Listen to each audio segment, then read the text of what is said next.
Така да бројчената состојба, како што знаеме, од 2011 година за објектите, тоа важи, прво да појасним, значи тоа важи само за објекти кои ќе се изградени до 3 март 2011 година. Без разлика на продолжувањето, значи за други објекти не важи тој закон.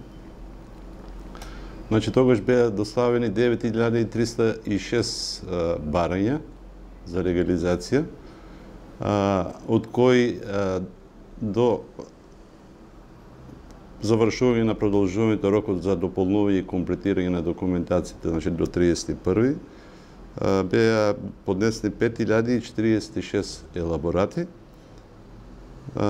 Значи тие се во постапка, од кои издадено е и урбанистичка согласност и пресметка на околу 3042 барања, а доставени се решенија конечни 2574.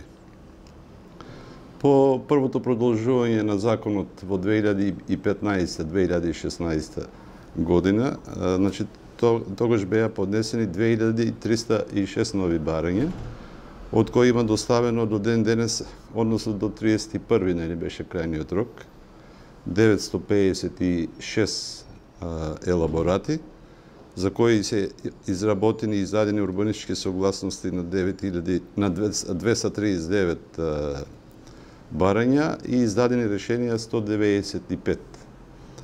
И сега од први, значи, започнува веќе доставувањето на нови барања. Само да појасниме околу законот, значи до 1 јуни важат дополнувањето на сите документации, комплетирање на барањето за сите претходно поднесени барања, а за тие новите, значи до комплетирањето заклучи со 31 декември 2018 година.